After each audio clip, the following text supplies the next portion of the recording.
이 사람은 최초의 인공심장을 이식받았습니다. 바로 1982년에 등장한 최초의 기계식 인공심장입니다. 그런데 몸 밖에 있는 이 커다란 기계의 정체는 무엇일까요? 냉장고만한 이 기계가 혈액을 펌프질해서 혈관으로 보내는 역할을 했던 것입니다. 이만한 기계를 몸에 달고 산다고 상상해 보십시오. 얼마나 불편했을까요? 오늘날에는 몸 안에 넣을 수 있을 정도의 작은 크기로 발전됐지만 기계 주변에 혈전이 생긴다든지 기계의 수명에 한계가 있다든지 하는 여러 가지 문제점 때문에 심장 기능의 일부를 보조한다든지 일시적으로 심장 기능을 대체하는 것으로 사용되고 있습니다. 그러면 인간 장기의 기능을 오롯이 대체할 수 있는 인공장기는 없는 것일까요? 그 대안으로 떠오른 것이 바로 동물장기입니다.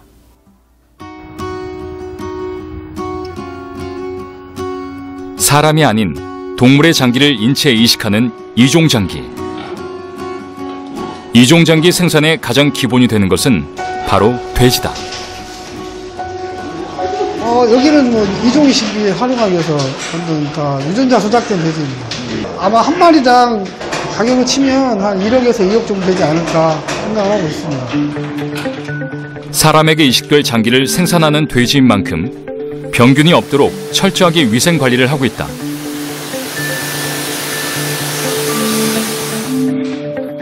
또한 이곳에서는 사람의 면역 체계와 충돌하지 않도록 형질 전환 돼지를 만들고 있다.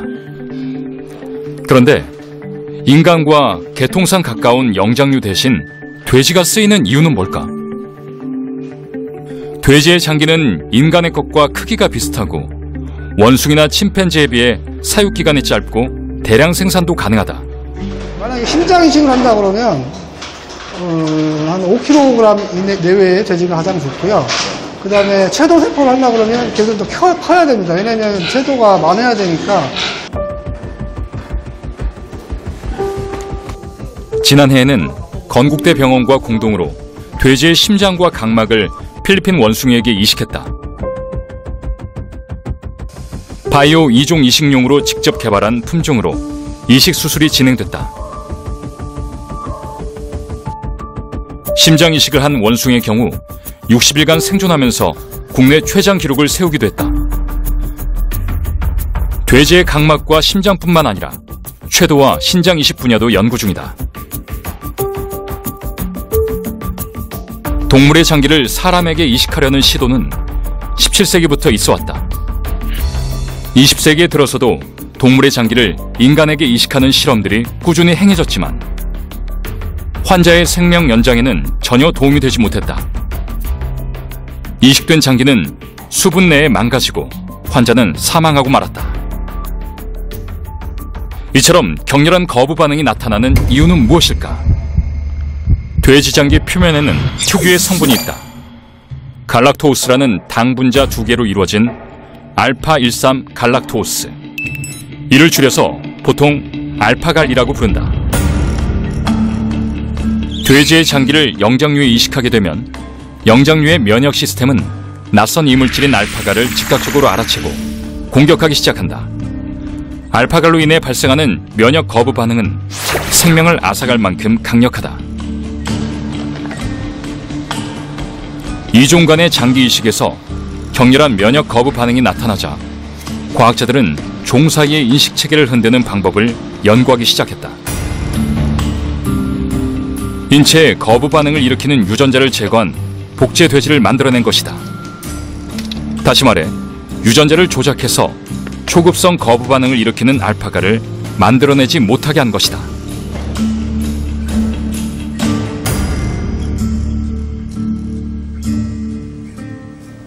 거부 반응의 가장 큰 걸림돌이 되는 알파갈 항원을 합성하는 효소를 만드는 유전자가 있습니다.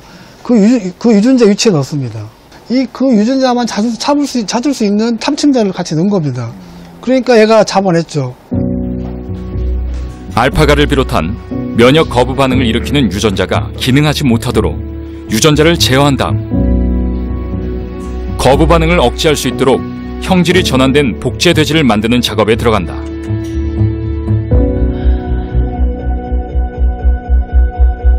일반 돼지의 난자에서 핵을 제거한 다음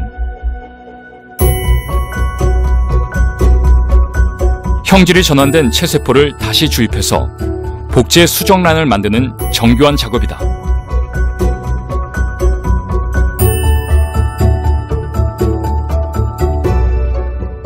복제 돼지를 만들기 위해서는 이제 난자에 있는 핵을 제거하고 형질이 전환된 그 체세포를 주입을 해서 복제 수정란을 만들게 됩니다. 그리고 복제 수정란을 만든 후에 이 수정란을 돼지에 이식을 해서 새끼를 생산을 하면 그 돼지는 복제 돼지가 되는 것입니다. 복제 수정란은 대리모에게 이식된다.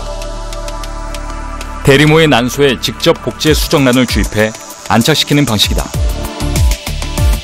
이렇게 국내 최초로 이종장기 이식과 관련한 초급성, 급성, 혈관성 거부 반응을 제어한 형질 전환 돼지가 탄생할 수 있었다. 돼지 세포에 알파갈을 붙이는 역할은 알파갈 합성 효소가 담당한다. 이 효소를 만드는 유전자가 없다면 돼지 세포에 알파갈이 결합되지 못하는 것. 그래서 장기 이식용 돼지는 알파갈 합성 효소 유전자를 제거하고 다른 유전자로 교체한 다음 핵을 제거한 일반 돼지 난자에 주입해 복제 수정란을 만든다.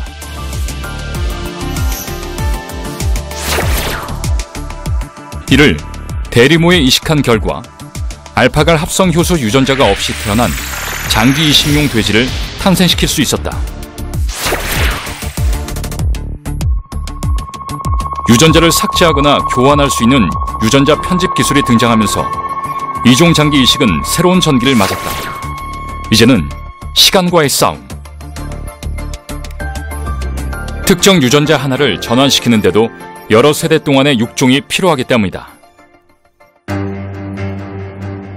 국내 이종장기 연구는 미국 다음으로 세계적인 수준에 올라 있다고 평가되고 있다. 그 중심에 있는 것이 서울대학교 의과대학 내에 자리한 2단계 바이오 이종장기 개발 사업단이다. 보건복지부의 지원으로 2013년에 출범한 사업단에서는 장기 부족 문제의 해결 방법으로 무균 돼지의 장기 또는 세포를 사람에게 이식하는 이종 이식 연구를 진행하고 있다. 특히 돼지 췌도 이식을 통한 당뇨병 치료를 최종 연구 목표로 정해놓고 매진하고 있다. 췌도 이식 수술을 앞두고 돼지에게서 췌도를 분리하는 수술이 진행 중이다. 특히나 서구화된 식습관과 운동 부족 등으로 당뇨 환자가 급증하면서 췌도 이식에 관한 관심도 높아지고 있다. 혈당을 조절하는 인슐린은 췌장에 있는 췌도에서 분비된다. 네, 적출한 췌장입니다.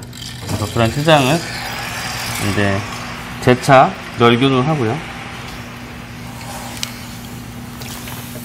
그런 다음 췌장 안에 있는 췌도를 분리하는 작업을 하게 된다. 췌도가 이 췌장 안에 섬처럼 떠 있기 때문에 이 췌장을 아주 작은 단위의 세포로 분쇄를 해야지만 그 안쪽에 있던 췌도를 확보를 할 수 있기 때문에 이 관으로 소화효소액을 주입하기 위해서 이렇게 삽관을 하게 됩니다. 췌도는 전체 췌장의 1%, 양으로 따지면 1g 정도로 소량만 존재한다. 궤도는 인슐린을 분비하는 곳으로 손상되면 혈당 조절이 불가능해 이식 수술이 꼭 필요하다. 면역 억제의 강도가 강하고 그 다음에 시술 후에도 그 합병증이 발생할 위험도가 굉장히 높습니다. 반면에 췌도 이식은 그 간 위쪽으로 조그만 구멍을 뚫고 초음파를 이용해서 그 췌도를 주입을 하는 시술이기 때문에 시술 이후에 당일 퇴원이 가능하고요. 그 다음에 이후에 합병증이 굉장히 적은 것으로 보고되고 있습니다. 사람에게 임상 실험을 앞두고 막바지 동물 실험이 진행 중인 궤도 이식 수술. 제주놈 공장인데 공장. 이 공장에서 보면은 이렇게 이제 동맥하고 정맥이 있거든요. 장에 혈액을 공급하는. 이 정맥은 이제 장에서 영양분을 흡수해서 간으로 갑니다. 걔가 이제 간으로 가게 되면 저희 췌도도 같이 이쪽으로 들어가기 때문에 이제 간의 문맥으로 결론은 가는 거죠. 췌도 이식은 간 문맥에 직접 주사하는 방식으로 이루어진다. 사람에게 돼지 췌도 이식을 하기 위해선 국제 이종 이식학회에서 권고하는 가이드라인을 통과해야 한다. 영장류 실험에서 8마리 중 5마리에서 6개월 이상 정상 혈당 혹은 인슐린 주사량을 현저히 낮추는 결과를 발표해야 한다. 5마리 원숭이 중에서 특히 한 마리는 약 1000일 동안 인슐린 분비를 아주 잘해서 혈당 조절이 잘 되었습니다. 저희가 계산을 해보니까 원숭이의 그 수명하고 사람의 수명을 대비해서 해보니까 이 1000일이라는 정도는 사람으로 따지면 약 8.5년에 해당합니다.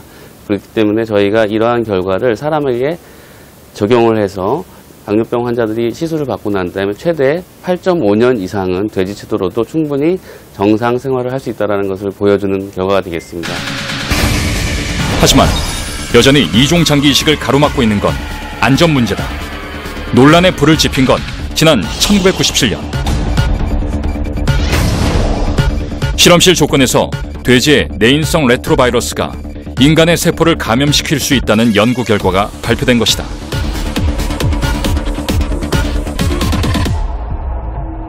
내인성 레트로바이러스는 외부에서 감염된 게 아니라 선조로부터 물려받아 유전체 안에 있는 바이러스를 뜻한다. 그리고 보통은 증상을 일으키지 않고 잠복돼 있다. 하지만 장기 이식을 통해 인간의 유전자와 접촉하게 되면 유전자 교환과 재조합을 통해 새로운 바이러스가 출현할 수 있다는 것이다. 내인성 레트로바이러스의 특성상 이거는 염색체에 삽입되어 있는 거기 때문에 우리가 어떠한 노력을 외부적인 노력을 하더라도 제거할 수 있는 형태는 아닙니다. 종을 뛰어넘는 바이러스의 이동이 생각지도 못한 질병을 가져올 수 있다는 것이 문제다.